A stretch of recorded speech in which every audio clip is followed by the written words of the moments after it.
Hey everybody, it's me, the Einstein of Wall Street, out here in Experience Square at the New York Stock Exchange, closing out a wild and woolly couple of days here. And we got to look, and we got nobody better than Tim Anderson to break it down. Breaking news across the board. Dan Ives was to be here.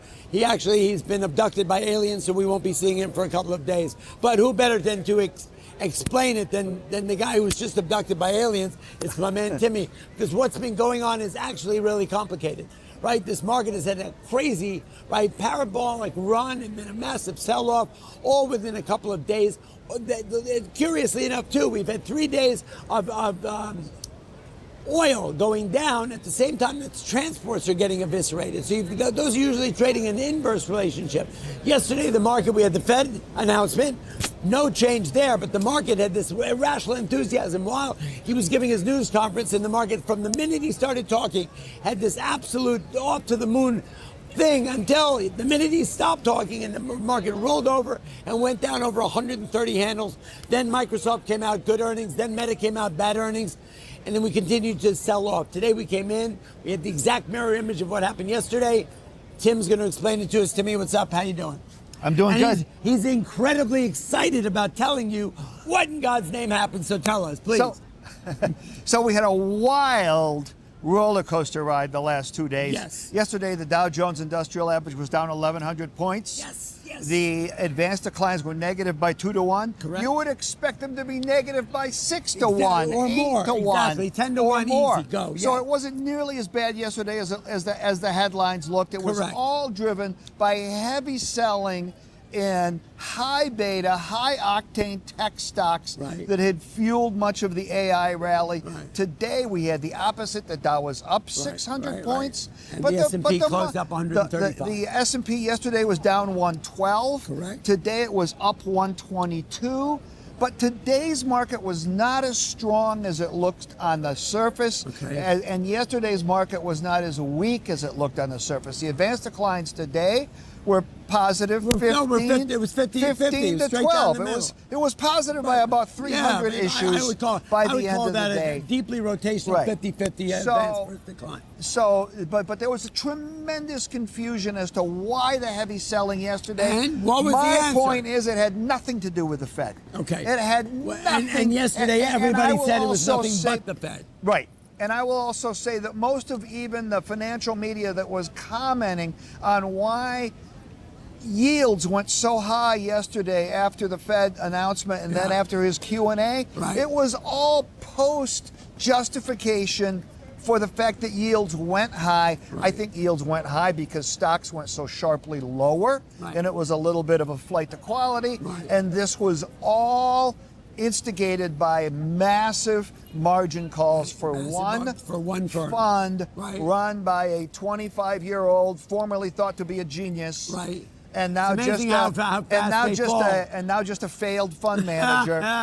Those 23-year-old geniuses are amazing. Right. That at one point in time this year was up 300%. Right. I don't know how much he was down as of yesterday, but heavily over-invested in tech, memory chip names, anything driven by AI. Compute, he's got very tight connections to the AI universe. Right. He used to be at OpenAI. He's engaged to the chief of staff of the president of Anthropic. Right. So there's a lot he was so embedded in the names. Yes. Right? So embedded in tech. Right. His fund was up 300% prior to this. Literally in one day there was a margin call that, it couldn't have all been, it was obviously percolating. Yes, for a while, it was because the market was down. You know what we found out? The market was down for 4 days. Correct. Hard. Correct. In the tech space. But listen to this. Yesterday it turned out that they announced that there was going to be, hold on, don't jump in. They announced that this is what happened.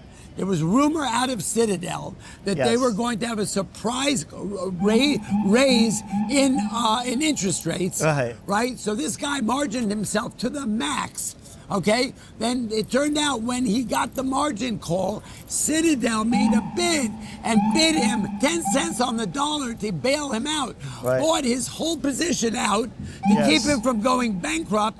And then today they were up 30% on that trade. Sure. I mean, sounds like GameStop and Melvin Capital and that whole crazy Ghostbusters stuff. It has got a little bit of Melvin Capital written all over it. And also it's got...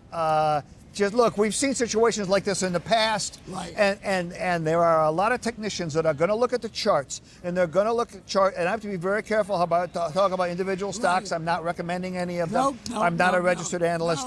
But when you like SanDisk was up 25% today. Correct. Now it had been traded at 2,400.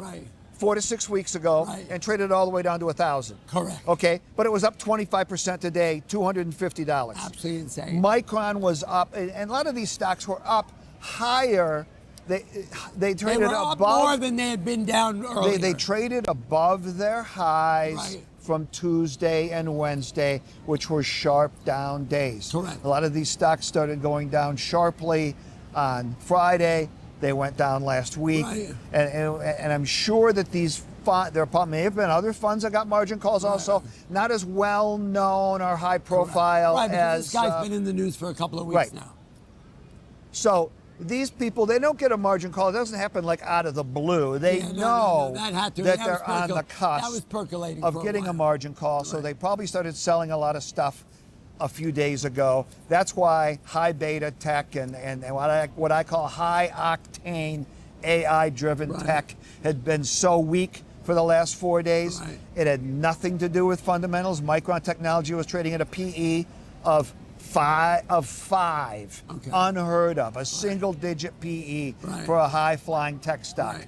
Now, a lot of the haters were saying, yes, but it's got a single-digit PE, but it's going to have a massive earnings recession, and it's going to have a massive earnings correction, and that PE will be 30 or more. I don't believe that. Their backlog for products is well into 2028. That's a year and a half from now. You're not all of a sudden going to wake up like it's January or March 2000 after the internet bubble and realize that there's a fiber glut, and we've got hundreds of thousands of miles of unused fiber, and there are no buyers for it. That's not going to happen with the memory chips. Okay, so let's break this down for a minute. We've had selling for a bunch of days now, and sort of unexplained selling, right? We've had a bit of a topsy-turvy July all over the place. Then yesterday we had the new Fed chairman speak, and that was coming out of the gate. And a lot of people who were there was one of the biggest questions that's been hounding the market for a bunch of days is Capex spending versus monetization. That was what was putting heavy pressure on the market. Okay, we know that the big players who are not tech names, like Oracle, like Microsoft, like Google, like Meta, are not AI names, but they have invested hundreds of billions of dollars into data centers in space. Like, let's talk about it. Elon Musk and all that stuff. However, the payback on those stocks, right? The payback on that investment, that Capex investment, is not an immediate one. And so their investors and shareholders are very impatient, and they're going like, I know you guys are visionaries, but we want to see some money. The Google earnings came back, and the guidance on it was, for the first time in history, there was no free cash coming out of Google. That made everybody really antsy and going like, why did we make this huge investment? Now, the bottom line is, if they didn't make that investment 3 years from now, and the data centers were trading at 10x, because we know for every dollar spent on Capex is going to return $8. If they hadn't have done that, they would have been going, why didn't you invest in AI and all that stuff? Rob, you're visionaries. What are you doing?